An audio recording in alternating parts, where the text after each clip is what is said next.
Welcome to Terror Tales. If you like what you hear, please like and share the video. Feel free to leave a comment and subscribe to the channel. That way you'll be notified when the next episode becomes available. Wendigo Walking Trail. The story I'm about to tell you happened a few months ago. It is without a doubt the scariest encounter of any kind I've had in my entire life. I never believed in monsters, ghosts and demons.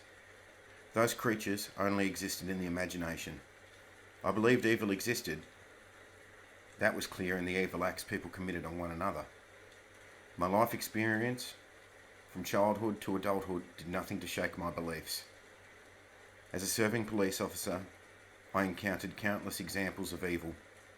Not once did I encounter anything responsible for those acts that wasn't human. It's funny how it only takes one day, one encounter, something you can't explain, to shift not only how you view the world, but also doubt everything you thought you knew. I live in Australia, the southern island state of Tasmania to be exact. The tiny island was once Australia's prison, a waterlocked island turned penal colony. During its life as a prison, many of the prisoners escaped and fled to the bushland. They recaptured most. A few remained free. It was common for those who escaped to turn on each other and resort to cannibalism. For the lucky few escapees who were never heard from again, one can only guess where they ended up. As time marched on, Tasmania thrived. It now sits as a quiet, idyllic series of small towns and cities separated by bushland. And with progress, they slowly cleared away most of the bushland and made way for new subdivisions for family homes. One of these new subdivisions is where I live, and it's where this story takes place. Youngtown is now a well-populated area by Tasmanian standards. One thing the developers took into consideration was conservation of the area. They left a sizable area of bushland untouched at the centre of the suburb. The area is about 5 square miles. It's a popular walking spot for a handful of active locals willing to brave the rough terrain for the peace and quiet, and take in the natural beauty of the creek beds and waterfalls. A byproduct of 20 years service as a local detective is I now suffer with PTSD. I live a solitary life. My only companion is my Doberman Max. I seek the bushland area close to home to keep myself grounded. Max enjoys it more than I do. Wildlife in boundless supply, birds in the trees, and the creek bed all keeping him occupied. On a warm day drifting toward the end of last summer, Max and I sought the solitude of the bush.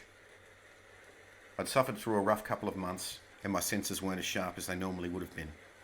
If they had been, I would have noticed a few things immediately. Had I noticed them, I would have reconsidered the walk through the bush. Max wasn't busy checking his surroundings. He showed no interest in the creek bed as it bubbled beside us. He was on guard, sticking close by my side. The crunch of rocks and sticks under my feet were louder than usual.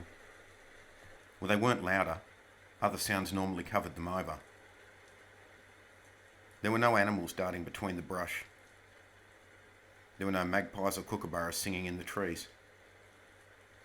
Other than the trickling creek, the bush was silent. The further we walked, the more I felt eyes watching me from the tree line. I normally would have put it down to paranoia and thought no more of it.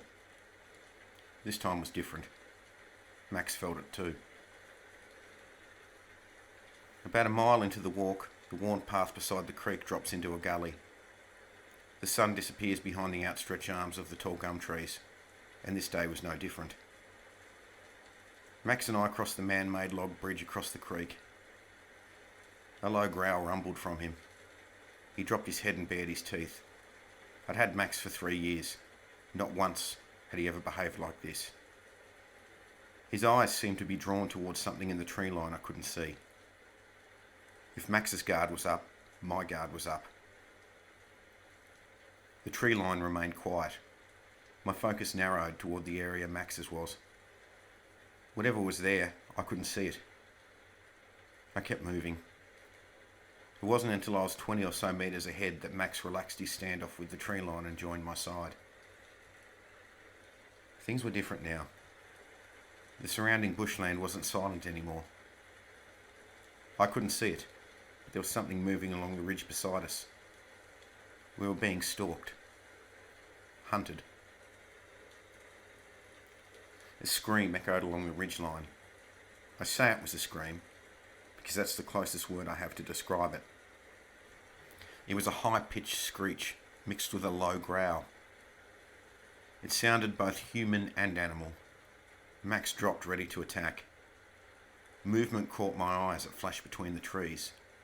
Whatever it was fast. I was poised for a fight. Waiting. The scream echoed through the ridge once more. As a shape leapt forward from the tree line, it hit me hard, knocking me backwards. I felt the weight as it landed on my chest. The smell hit my nostrils. A smell I knew well. Those who have encountered it do not forget the smell of death. A pair of red eyes stared straight into mine. There was no humanity to them. Just a look of hunger, unmistakable. The creature was bald, its skin pale grey and pulled tight around its bones. Saliva dripped from its lengthened jaw as it brought its face inches from mine. Sound of cracking bone filled my ears as its jaw widened, revealing rows of razor-sharp teeth. Its claws dug into my shoulders as I tried to fight back. The creature howled as Max's jaw tore at its leg. I wriggled free. The creature jumped back, crouching low to the ground in a standoff with Max. Max rushed forward and leapt at the creature's chest. The pair tumbled backward into the bushland with a chorus of snaps and howls. My fight response kicked in and I sprinted after them. The creature had Max pinned to the ground by the throat. I charged forward and threw everything I had into a right hook. It caught the creature off guard, knocking it away from Max. The creature crouched low as Max rose to his feet. The creature shifted its eyes from Max to me. The standoff gave me a chance to get a better look. It was taller than me, but rail thin. Its arms and legs were too long for its body. Razor-sharp claws sat at the tip of each finger. This thing was stronger than it looked, an apex predator. I'd given this thing a punch to knock out any man. It barely fazed this creature. We were a mile away from civilization if we backtracked. We'd never outrun this thing. The creature had had enough. It leapt at me again.